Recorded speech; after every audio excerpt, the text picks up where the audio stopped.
Perfect. All right. Looks like we got a full house. So, hello everyone and welcome. We're so glad you could join us today. We know your time is valuable and we really appreciate you spending part of your day with us. We've got some important mid-year updates to share that we hope you'll find helpful. John, if you'd like to go to the next slide, please. For those who I haven't met yet, I am Nicholas Cabrera, Customer Success Manager here at Crestwood, specializing in clients on the Dynamics basis platforms, so GP and Business Central. And I partner with clients across industries to help them get the most out of their systems, especially as tax laws and compliance rules continue to shift. I'm looking forward to today's discussion and our sessions here to help, spark more interest with our preferred partner here, Avalara. John, if you'd like to go to the next slide, I wanted to touch on a few housekeeping items. So just a few quick notes right as we start to, jump into this session. We are recording and everybody has been muted upon entry. We'll share the slides and everything afterwards so that there's a copy. Feel free to use the chat for questions along the way. We'll have time for discussions at the end, but we're happy to keep things interactive as we go. Next slide, please. Thank you, John. Now, here at Crestwood, our values guide everything that we do, and that starts with working smart, having fun, and most importantly, delivering results. So that means we bring thoughtful solutions to complex problems, and we genuinely enjoy collaborating with our clients and with each other, and we stay focused on outcomes that matter. So whether that's solving tax challenges or helping your team run more efficiently. Next slide. Now here at Crestwood, we support a wide ecosystem of software solutions. The Acumatica ERP, Microsoft Dynamics, and the 365 suite of products, which includes the Power Platform, Azure, and now, and most prominently, Copilot and AI. Now, this very broad stack gives us the flexibility to help you and your business, adapt quickly, streamline your processes, and stay ahead of change. As we know, that is something that's come a lot out this year across a wide variety of verticals. We'll touch on how some of these tools can support your tax compliance strategy as we go into our next slide, our partner Avalara and John Harrington. John? Hey, thank you so much, Nick, and welcome. Good morning, good afternoon to everyone. Appreciate you being here. Excited to talk to you about some tax changes here in 2025. Just a quick disclaimer, this whole session is really designed to be more informational. Avalara cannot provide legal advice, so this is really just an information purposes only session today. But my name is John Harrington, and I'm based in the Jacksonville, Florida area. I've been with Avalara now just over 2 years, but I've done sales and use tax for over 30 years. So really enjoy the topic and excited to talk to you about some changes. Here's a quick agenda of what we are going to talk about today. I'm going to share with you a state of the states, just an overview of some projections from revenue perspective by state. Also going to talk a little bit about economic nexus and marketplace facilitators. Real big buzz right now on retail delivery fees. And then of course, tariffs are really top of mind to anyone dealing with tax. We'll talk about some tariff action items, and then also e-invoicing mandates. That's spreading if you're doing business overseas. That's going to be important too. And we will end this with a Q&A session at the end. So with that, I want to share with you just kind of an overview of some revenue projections across the country. In this map, you can see is color-coded. The dark blue represents states that are estimating reporting a fairly stable short-term revenue cycle outlook. Now, the light blue states conditional short-term revenue where they are kind of projecting maybe not so much of a stable environment. And then you see a few states that are highlighted in orange that are reporting a challenging revenue state here in the short term. And the takeaway from this particular slide is most states are reporting a stable environment, but as states evaluate their revenue needs, a lot of states, they consider change constantly. And if a state decides to change the property tax and or their income tax process, sales tax will always make up the difference. So as states change their tax policy, sales tax is the tax that's always going to be around, and it's always the tax selected to kind of make up the difference or make up the shortage. So that's just something to think about. Kind of an example of that theme is we do see across the board, many states are now incorporating into their sales tax base software and software services as taxable. So for example, Maryland, July the 1st, started taxing data and data services at 3%. State of Washington will start taxing digital advertisement and high-tech services starting October the 1st. Other states that are considering to expand taxing software type services are Minnesota, Nebraska, and New Jersey. And we've talked about this before, but just a quick kind of overview. The state of Louisiana this year, starting January 1, they did start to tax digital goods and information services. There's a few exemptions that they offer based on how those are used, but for the most part, digital goods and information services are now taxed in Louisiana. And even 2 years ago, back in 2024, Vermont started taxing, and they redefined tangible personal property to include pre-written software. So states are really changing. Here's just kind of two examples from prior years. And then even this year currently, Georgia and Texas have issued some clarifying laws. Like for example, in Georgia, they clarified terms related to the taxation of digital products. And Texas is seeking to exclude services provided by marketplace facilitators. So be on the lookout for software and services, because that's really going to be an item that many states start to tax as we move forward. A couple of other items that are state specific. Taxes on food is always a pretty hot topic, and the state of Alabama will drop its state food tax from 3 to 2% on September the 1st of this year. Arkansas will eliminate the sales tax on groceries effective January 1, 2026. And then Idaho increased the grocery tax credit to $155 per person, retro back to the beginning of this year. And then lastly, Mississippi lowered the sales tax rate for groceries from 7 to 5% effective July the 1st of 2025.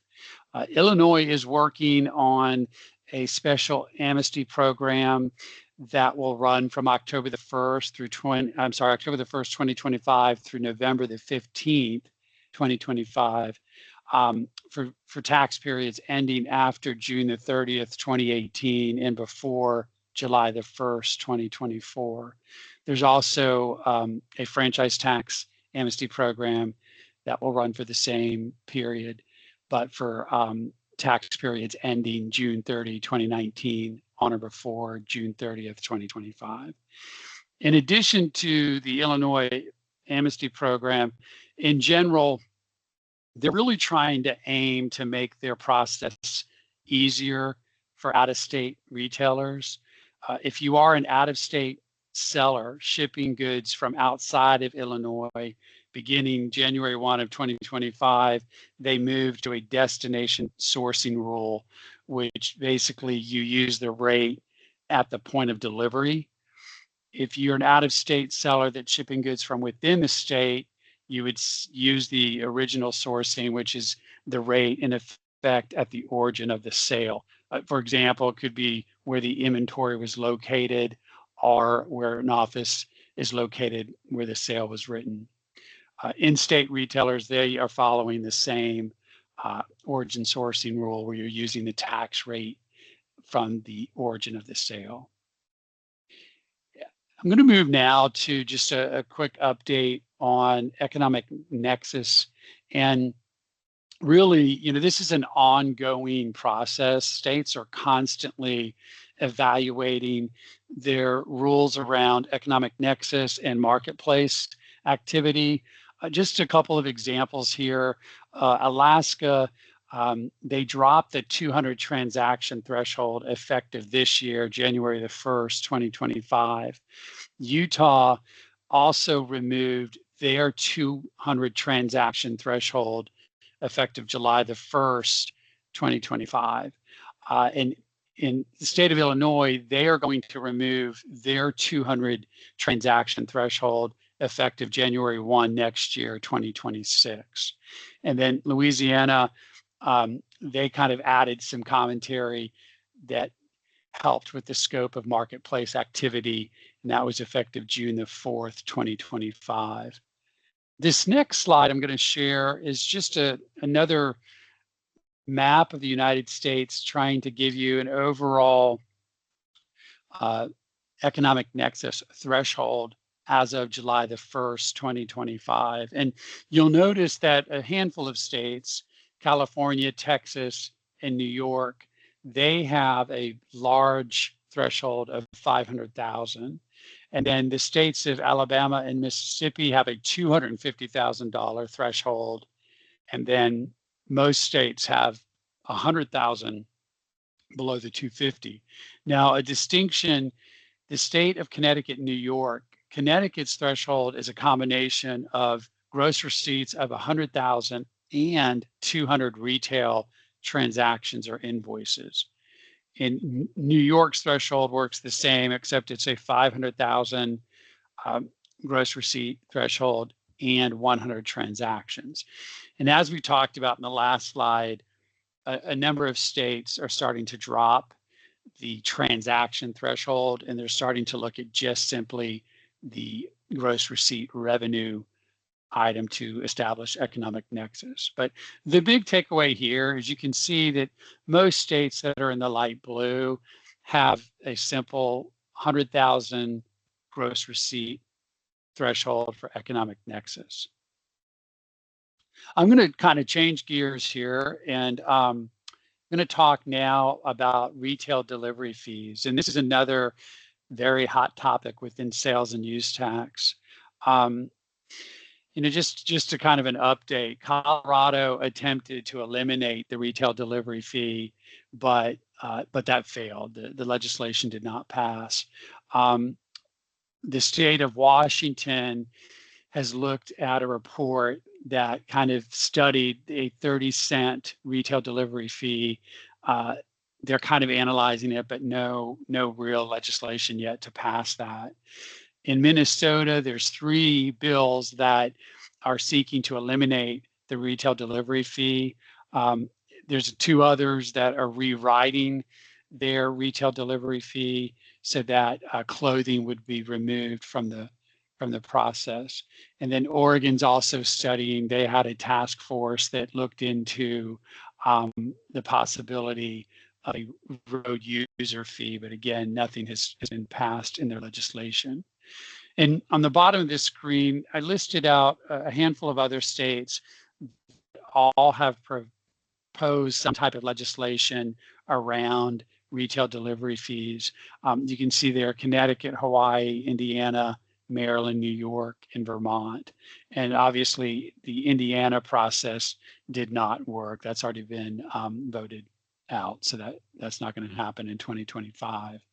And then worth noting here too on this screen, there is a group of retailers that are opposing the retail delivery fee. And I listed out some of the big names there: Amazon, DoorDash, Google, Grubhub. And there's a number of them. There's 30 other businesses that are not listed there. So, okay, I'm going to move on. And I know we have the Q&A. So if you do have questions, don't hesitate to ask. But we're going to open up the mic towards the end for questions if you want to ask versus use the Q&A button. But the next topic is just the latest news in trade and tariffs. And I'm going to pause here for a second because this topic, it's very it's very much changing. It changes rapidly. So I want to point out that we do have 3 references that can be used because this is such a hot topic and it really changes literally daily. We do have here at Avalara, we have what we call Trade and Tariff Tuesdays, and it's a public webinar on Tuesdays at 8 a.m. Pacific Coast time and 11 a.m. East Coast time. And it's a 45-minute session that just talks about the latest updates.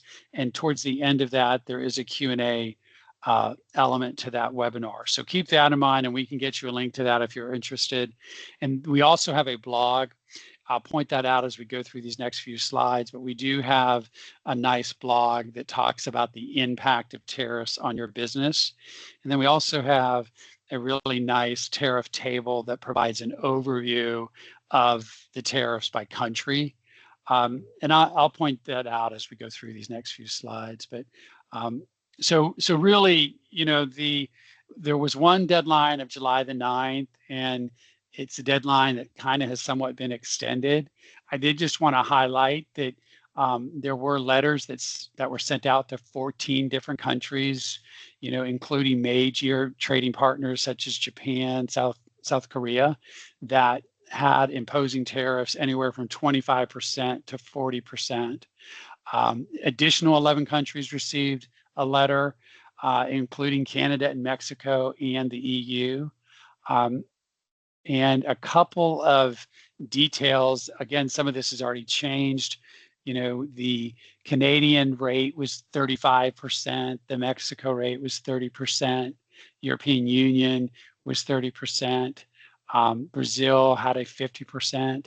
And then in general, just kind of like a base tariff component is on all imports from all countries, there is a minimum of 10% on imports. So I'm going to get into some other details here in a second, but my big takeaway here is that all of this is in just a constant state of change.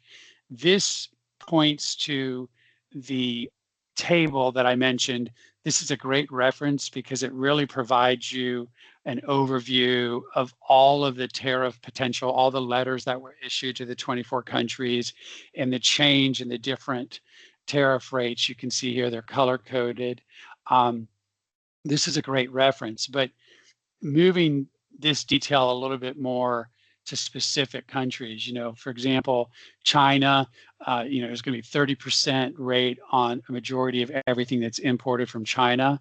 Canada and Mexico, 35% and 30%. Unclear if energy products will be included or if they'll continue at the 10% tariff rate.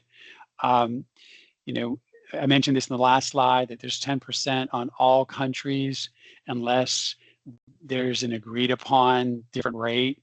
That 10% is very likely to grow to 15%. And there's also, in addition to the different country-specific tariffs, there's also industry and material tariffs to consider.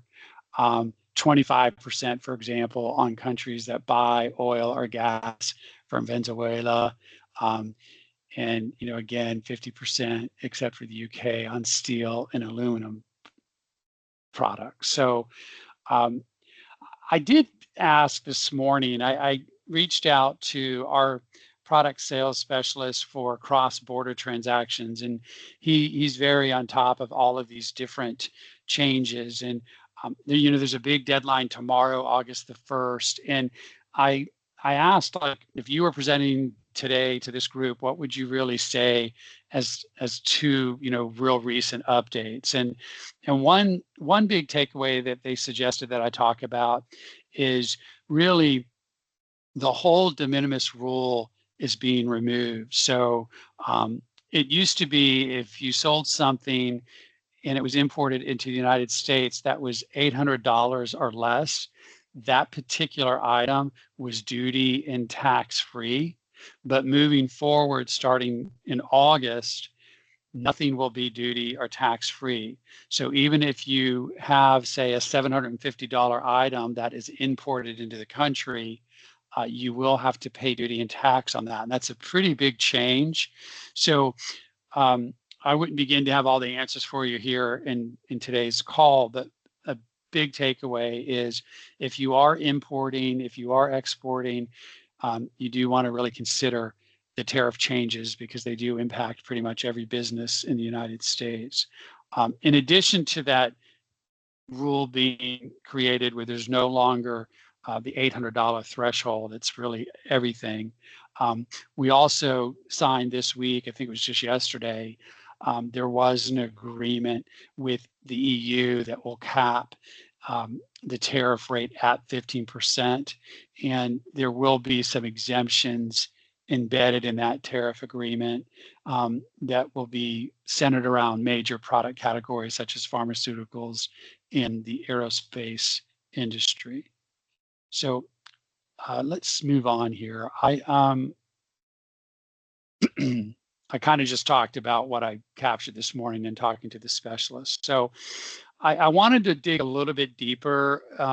The de minimis rule, initially it was going to really just impact China and Hong Kong, but that now has been expanded. So like I said on the previous slide, every country, this is going to impact really every import into the United States.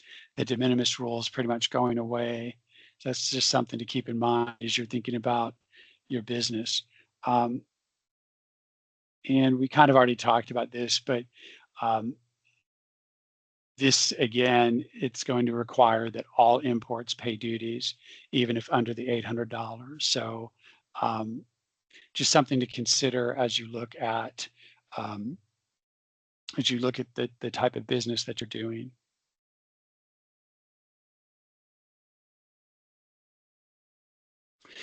And really, again, there's four main pieces to the puzzle. That de minimis rule that I've mentioned now in the last couple of slides, the country of origin, tariff code classification, and declared value when it comes through customs. So those are just kind of like four big picture things to be thinking about if this is a new compliance category that you're not used to dealing with. And really, I will share that many people, even before we had all of this buzz about the tariffs, and it's been all over the news and something that's just constantly being analyzed and discussed. But even before we had this whiplash of tariffs, if you will, we did an independent study, and about 55%, shared that cross-border transactions, e-commerce is very challenging. So it's a very challenging compliance topic. And I share this with you because you're not alone. If you look at tariffs and cross-border transactions and think, gosh, it's complicated, you're not alone. It is complicated, and there's a lot to consider when you are doing cross-border transactions. And then the last item I want to talk about is the e-invoicing and how that's going across the world. Really 80 plus countries have an e-invoicing mandate, and more are coming. So stay tuned on this topic as well. Just a couple of quick updates on this topic. UK is kind of in a review mode right now.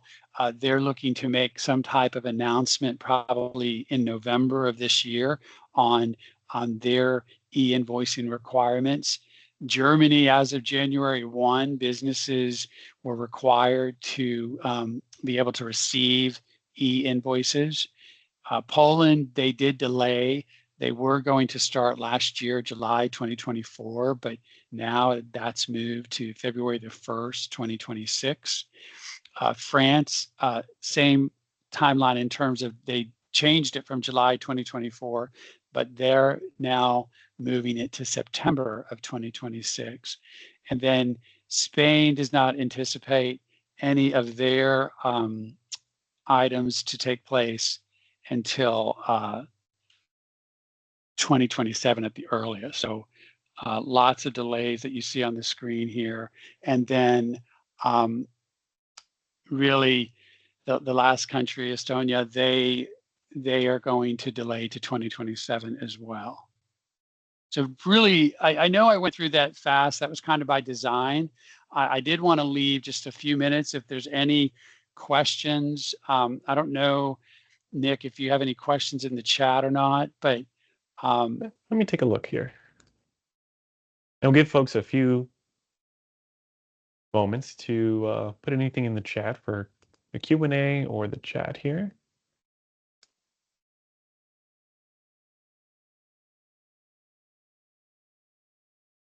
and while we're waiting for questions too, I will share with the group that reach out to myself or to Nick if you'd like to have like a formal copy of this mid-year report. I'm more than happy to get you a copy of that.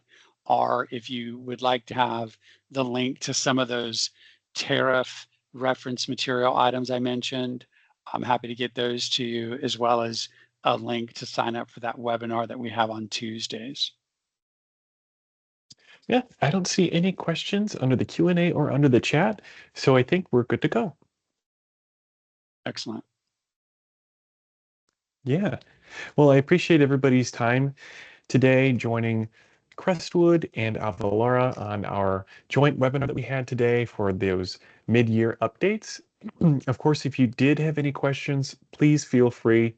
Don't hesitate to reach out to myself or your customer success manager here at Crestwood or with John here at Avalara. We'd be more than happy to help you out. Thank you so much. Thanks, everybody. Have a good afternoon now. Take care. Bye.